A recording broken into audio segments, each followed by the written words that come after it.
بسم اللہ الرحمن الرحیم۔ السلام علیکم ناظرین کرام، بھارت نے مقبوضہ کشمیر کی خصوصی حیثیت ختم کرنے کے 73 روز بعد وادی میں پوسٹ پیڈ سروس پر کال کی سہولیات بحال کر دی ہیں، جبکہ انٹرنیٹ سروس تاحال بند ہے۔ ناظرین کرام، خبر رساں اداروں کی رپورٹس کے مطابق مقبوضہ کشمیر کے 20 لاکھ سے زائد پری پیڈ موبائل کنیکشنز اور انٹرنیٹ سروسز پر عائد پابندی جاری رہے گی۔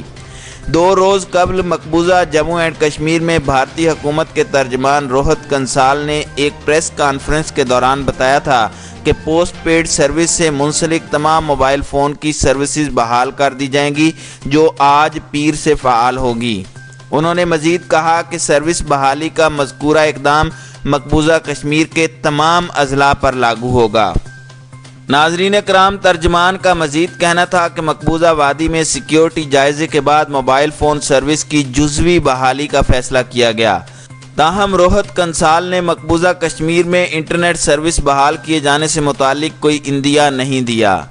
ناظرین کرام، 2 ماہ سے زائد عرصے کے بعد مواصلاتی روابط کی جزوی بحالی کے بعد مقبوضہ علاقے کے شہری پرسکون دکھائی دیے، لیکن مقبوضہ کشمیر میں بھارت کے اقدام سے متعلق غم و غصہ تاحال موجود ہے۔ اکثر شہریوں نے صورتحال پر برہمی کا اظہار کیا۔ کچھ نے کہا کہ گزشتہ 2 ماہ سے ایسا معلوم ہو رہا تھا کہ مواصلاتی رابطوں کے بغیر ہم پتھر کے دور میں رہ رہے ہیں۔ ایک طالب علم نے کہا کہ شکریہ بھارت، آپ نے آخر کار ہمارے ڈیجیٹل حقوق جزوی طور پر بحال کرنے کا فیصلہ کیا۔ آپ ہمارے سیاسی حقوق کب بحال کریں گے؟ علاوہ ازیں بھارتی حکام نے گزشتہ ہفتے مقبوضہ کشمیر میں 3 سیاستدانوں کو بھی رہا کیا تھا، لیکن اہم کشمیری رہنما تاحال گھروں میں نظر بند اور جیلوں میں قید ہیں۔ ناظرین کرام، بھارت نے رواں ماہ مقبوضہ کشمیر پر 2 ماہ سے عائد سفری پابندیاں 10 اکتوبر سے ہٹانے کا اعلان کیا تھا۔ یاد رہے کہ 5 اگست کے اقدامات سے قبل ہی بھارت نے مقبوضہ وادی میں غیر معمولی اقدامات اٹھانے شروع کر دیے تھے، جس کے تحت 2 اگست کو مقبوضہ کشمیر کے سفر پر پابندی عائد کر کے وادی میں پہلے سے موجود سیاحوں کو نکل جانے کا حکم دیا تھا۔ ناظرین کرام، یاد رہے کہ بھارت نے مقبوضہ کشمیر میں ہزاروں کی تعداد میں اضافی فوج بھیج کر لاک ڈاؤن اور کرفیو نافذ کرنے کے علاوہ خطے کی اہم سیاسی شخصیات کو قید کرنے کے بعد 5 اگست کو وادی کی خصوصی حیثیت ختم کر کے اسے 2 اکائیوں میں تقسیم کر دیا تھا۔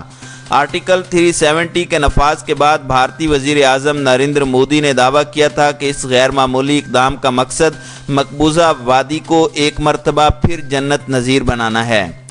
ناظرین کرام، زمینی حقائق کے مطابق عوام بھارتی حکومت کے اس اقدام سے برہم ہیں، جس کے باعث روزانہ احتجاجی مظاہرے جاری ہیں۔ تاجر اپنے کاروبار کھولنے سے گریزاں، جبکہ بچے اسکول جانے سے محروم ہیں۔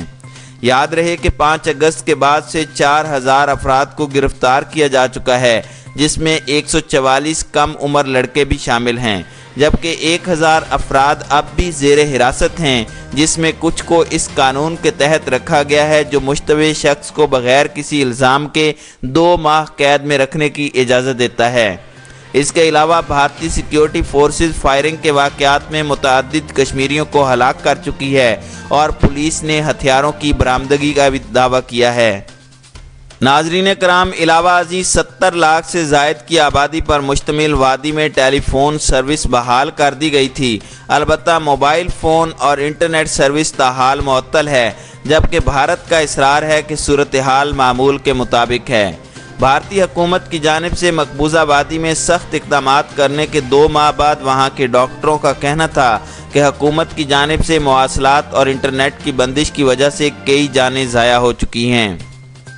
ناظرین کرام، مقبوضہ کشمیر کے chamber of commerce and industries کا کہنا ہے کہ مقبوضہ کشمیر میں کاروباری سرگرمیاں معطل ہونے سے 5 اگست سے اب تک تاجروں کو 6000 کروڑ روپوں کا نقصان ہوا ہے۔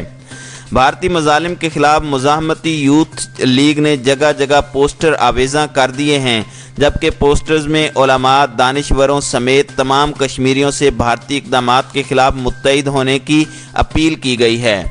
دوسری جانب برطانوی نشریاتی ادارے کے مطابق مقبوضہ کشمیر میں اگرچہ postpaid mobile phone services بحال کر دی گئی ہیں، لیکن ابھی بھی انٹرنیٹ سروسز معطل ہیں۔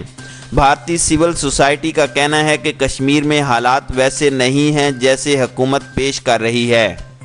کشمیر کے اندر ایک قسم کی پراسرار خاموشی اور سول نافرمانی جیسی صورتحال ہے جسے کشمیریوں کے احتجاج کا نیا طریقہ کہا جا رہا ہے، جبکہ حکومت کا کہنا ہے کشمیر میں حالات معمول کے مطابق ہیں، کہیں بھی کرفیو نافذ نہیں ہے، البتہ وہاں اجتماعات پر پابندی ہے اور تعزیرات ہند کی دفعہ 144 نافذ ہے۔ ناظرین کرام، حکومت نے جمعہ کے روز مقبوضہ کشمیر سے شائع ہونے والے اخبارات میں وادی میں جاری شٹ ڈاؤن اور پبلک ٹرانسپورٹ کے غیر اعلانیہ بائیکاٹ سے اعتراض برتنے کے لیے ایک اشتہار بھی دیا ہے۔ حکومتی اشتہار میں کہا گیا ہے کہ دکانیں بند ہیں، کوئی بھی پبلک ٹرانسپورٹ نہیں ہے، اس سے کس کا فائدہ ہے؟ 70 سال سے زیادہ عرصے سے جموں کشمیر کے لوگوں کو گمراہ کیا جا رہا ہے۔ ہم آج ایک دوراہے پر ہیں۔ کیا ہم دھمکی اور جبر کے پرانے طریقے سے متاثر ہوتے رہیں گے؟ کیا ہم عسکریت پسندوں سے مغلوب ہو جائیں گے؟ اس پر دی ہندو اخبار کی رپورٹ کے مطابق کانگریس کے رہنما سلمان سوز نے کہا، حکومتی اشتہار نے صورتحال کے معمول پر ہونے کے دعوے کی کلی کھول دی ہے۔ ابھی چند دن قبل ہی واشنگٹن میں بھارتی سفارت خانے نے کہا تھا کہ سب ٹھیک ہے، تو اب کیا ہوا؟ بھارت کے وزیر اعظم نریندر مودی نے مغربی ریاست مہاراشٹر کے جگلاؤں میں ایک انتخابی ریلی سے خطاب کرتے ہوئے حزب اختلاف کو یہ کہتے ہوئے نشانہ بنایا کہ کشمیر اور لداخ صرف زمین کا ٹکڑا نہیں بلکہ بھارت کا تاج ہے۔ انہوں نے کہا کہ میں حزب اختلاف کو چیلنج کرتا ہوں کہ وہ اپنے منشور میں یہ اعلان کرے کہ وہ آرٹیکل 370 کو بحال کریں گے۔ جموں کشمیر اور لداخ ہمارے لیے صرف زمین کا ٹکڑا نہیں بلکہ انڈیا کا تاج ہے۔